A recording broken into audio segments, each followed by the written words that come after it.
bienvenidos al consultorio de Prensa Libre. Yo soy Pamela Sarabia y es un gusto estar con ustedes hoy martes 1 de octubre.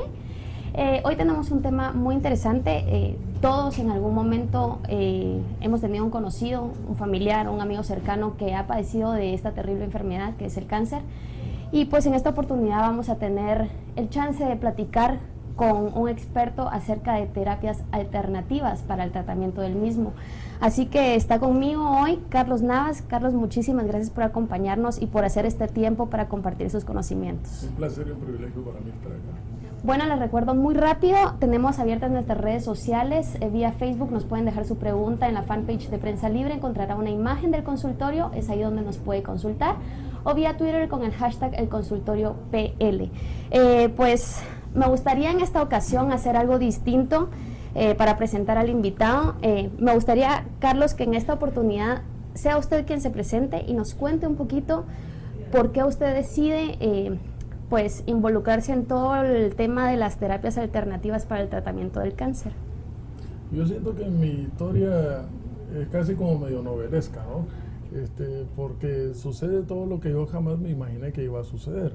Empezando porque siempre consideré que la medicina natural no era algo muy serio para la salud, sino que era una ocurrencia de alguien que sabía cómo preparar un té, etcétera, ¿no?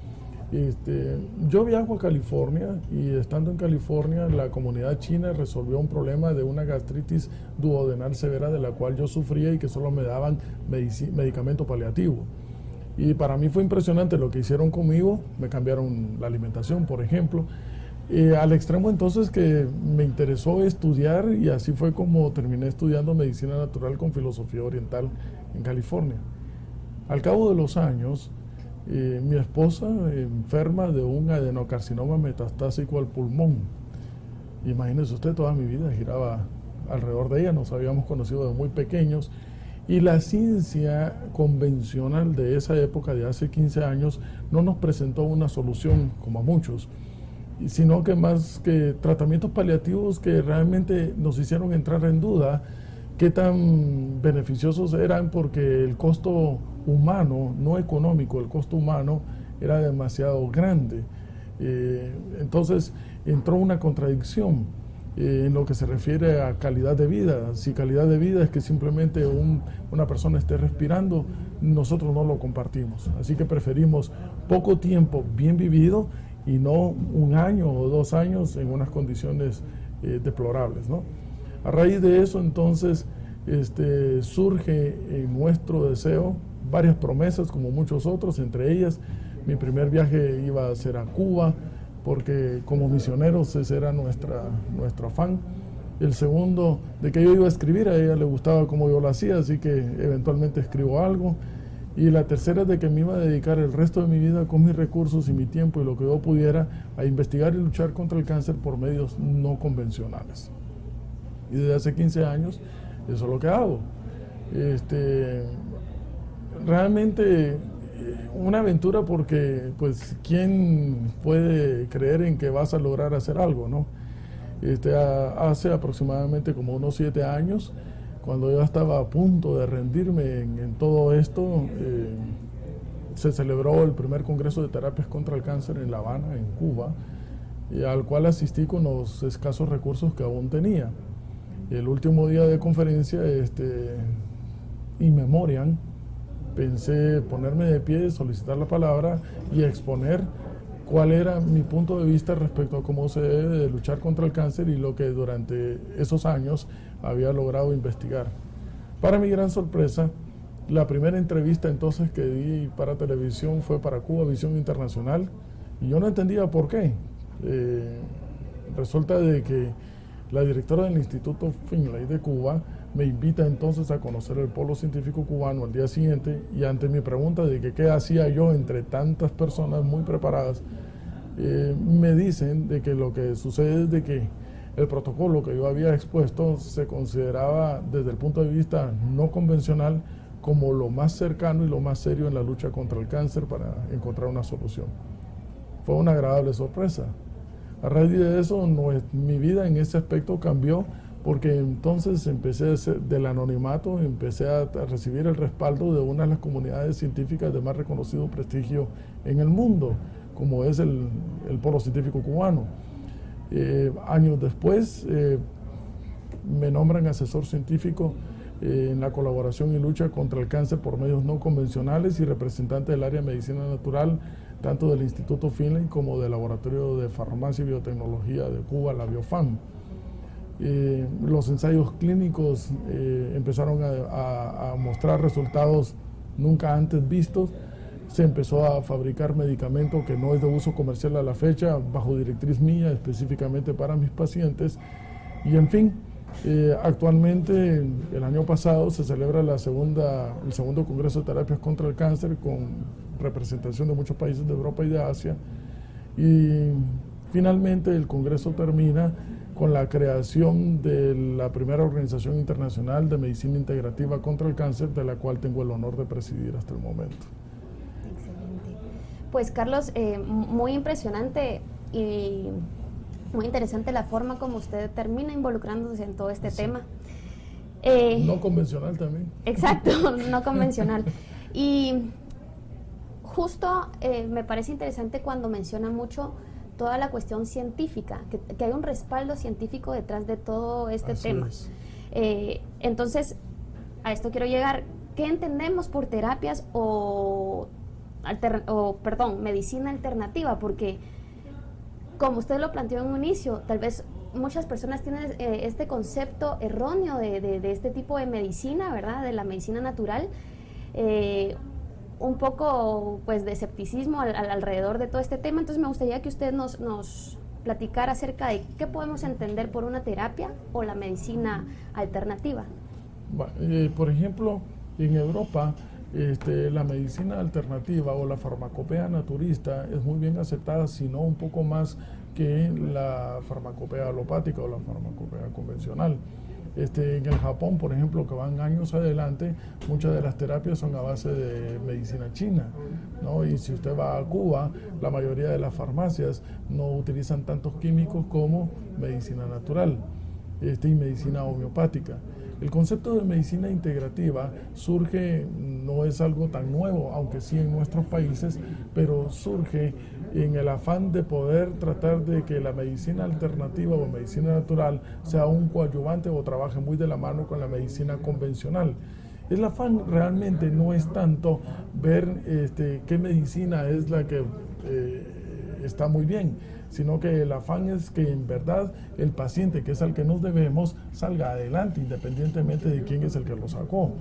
Entonces, si podemos trabajar muy en conjunto, muy de la mano, esto será beneficioso. Pero por supuesto, durante los últimos 70 años, en lo que se refiere a la medicina oncológica convencional, hay un respaldo científico serio detrás, que es aceptado mundialmente.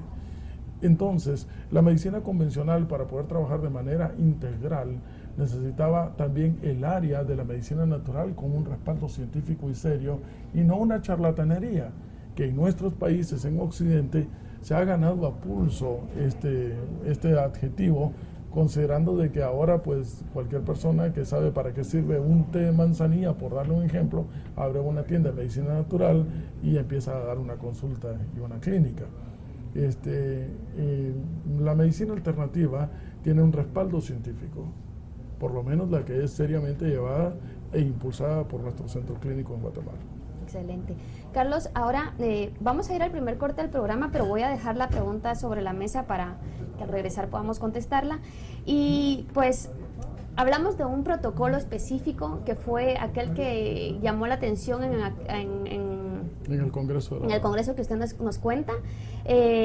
Tengo conocimiento que se llama protocolo NG, así que me gustaría que nos contara de qué se trata este protocolo, específicamente también por qué se nombra de esta forma.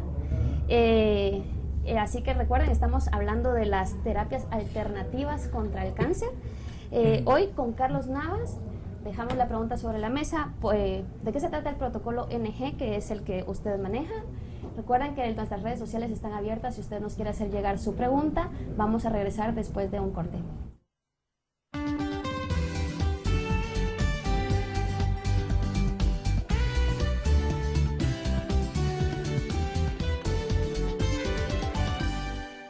los que creyeron que no existiese lugar en donde la palabra vale más que el dinero, en el que sus ciudadanos vencen el miedo honrando sus promesas. Y la verdad no se somete ante la presión. Hoy les decimos que sí existe, porque es tiempo de elegir la palabra de honor antes que todo. El Quetzalteco, palabra de honor, ahora de lunes a sábado.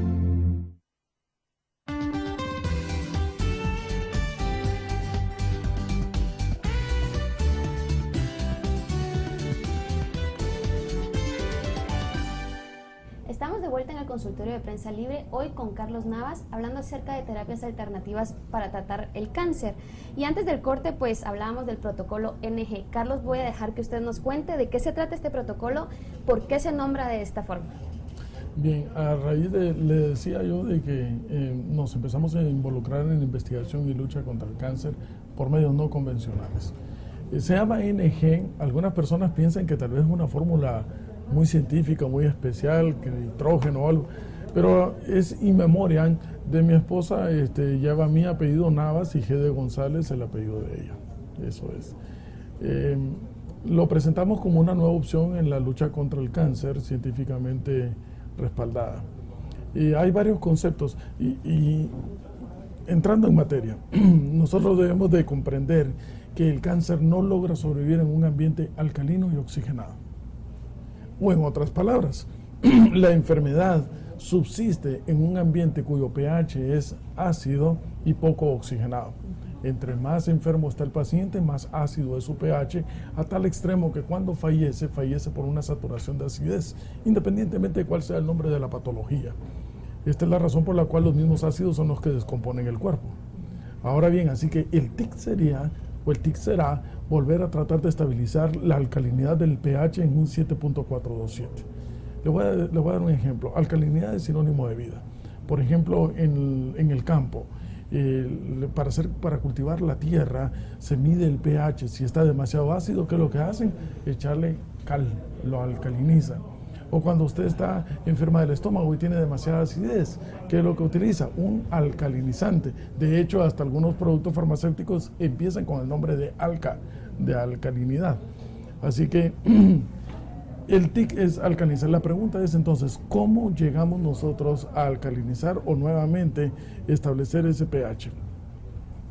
Emocionalmente hablando. Emocionalmente hablando, encontramos, no sé si usted ha escuchado de que dicen, estaba tan triste, que le dio cáncer de la tristeza. Y en cierta manera es verdad.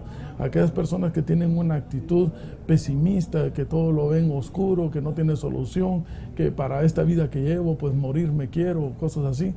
Esto produce acidez en el pH, creando un ambiente ideal para la enfermedad. Aquellas personas que tienen optimismo, fe, esperanza, aquí no pasa nada, ahora han matado a otros, yo sigo para adelante, logran producir en su organismo esta actitud, alcalinidad en el pH, creando un ambiente inhóspito para la enfermedad. Desde ese punto de vista, entonces diré, sin entrar en un aspecto religioso, que la única forma que he descubierto para encontrar paz en medio de la tormenta es que usted establezca una relación espiritual muy íntima. Conceptúe usted Dios como usted quiera conceptarlo o ese nivel espiritual como usted desee. De tal manera que si tiene usted esa relación espiritual profunda, pues profundícela aún más y se encontrará entonces que su actitud ante la enfermedad será más beneficiosa, producirá alcalinidad en el pH. Segundo punto, la alimentación. Contrario a lo que muchas veces se dice, usted puede comer lo que desea, nosotros necesitamos analizar